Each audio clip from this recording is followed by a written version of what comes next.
வணக்கம் எல்லாருக்கும். ஸோ இன்றைக்கி வந்து சிவராத்திரி. ஸோ காலையில் நேரமாக எழுந்திரிச்சு எல்லாம் குளிச்சாச்சு. எனக்கு இந்த கெட் ரெடி வித் மீலாம் பண்ண தெரியாது. ஸோ அதனால் ஒரு பொட்டு எடுத்து வச்சுட்டு தலைக்கு கிளிப் எடுத்து குத்திட்டு வந்துட்டேன். இந்த ட்ரெஸ் எப்படி இருக்குன்னு சொல்லி கமெண்ட்டில் சொல்லுங்கள். இது வந்து சீக்ரெட், நான் லாஸ்ட்டாக சொல்கிறேன். என் ஹஸ்பண்ட் வந்து நேற்று எனக்கு வேலண்டைன்ஸ் டேக்கு வந்து பூ வாங்கி கொடுத்துருந்தாரு. ஸோ அதை தான் வந்து நான் இன்றைக்கி வச்சுருந்தேன். ரொம்ப நாளைக்கு அப்புறம் நான் குண்டு மல்லி வைக்கிறேன். ரொம்ப சூப்பராக இருந்துச்சு. ஆனால் ரேட் ரொம்ப 200 ஒரு முழம். இந்த ரோஸுமே அவர் தான் வாங்கி கொடுத்துருந்தாரு. அது மொக்கா இருக்கிறதுனால சாமிக்கு வச்சிடலான்னு விட்டுட்டேன். ஸோ எனக்கு பூ வச்சு என்னை பார்க்கும்போது அவ்வளோ அழகாக இருந்துச்சு. நானே சொல்லக்கூடாது, பட் அவ்வளோ அழகாக இருந்துச்சு. ரொம்ப நாளைக்கு அப்புறம் இவ்வளோ சூப்பராக வந்து ரெடி ஆகியிருக்க மாதிரி இருந்துச்சு. அண்ட் வந்துட்டு என்னென்னா, இந்த ட்ரெஸ்ஸு வந்து நானே ஸ்டிச் பண்ணது. ஸ்டிச் பண்ணி 1 வருஷம் ஆயிடுச்சு. ஆனால் இப்போவுமே இது எனக்கு நல்லா ஃபிட்டாக இருந்துச்சு. ஸோ இன்றைக்கி வந்து காலையில் வந்து பிரேக்ஃபாஸ்ட் வந்து தோசை, நேற்று வச்ச கத்திரிக்காய் குழம்பு தான்.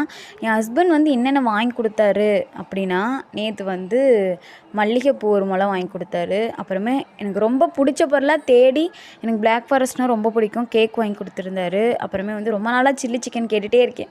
அது சூட் உடம்புங்கிறதுனால அவ்வளோ வாங்கி தர மாட்டார். ஸோ ஒரு நேற்றுங்கன்னு எனக்காக வாங்கி கொடுத்தாரு. எனக்கு ரொம்ப சந்தோஷமாக இருந்துச்சு. எப்போவுமே வந்து ஒரு விஷயம் கேட்டு தான் வாங்கி தருவார். நேற்று அதுவும் இல்லாமல் காலையிலேருந்து அவருக்கு நைட் வரையிலும் வேலை. இதுக்கப்புறம் அவ்வளோதான், ஒன்றும் நடக்காதுன்னு நினச்சேன்.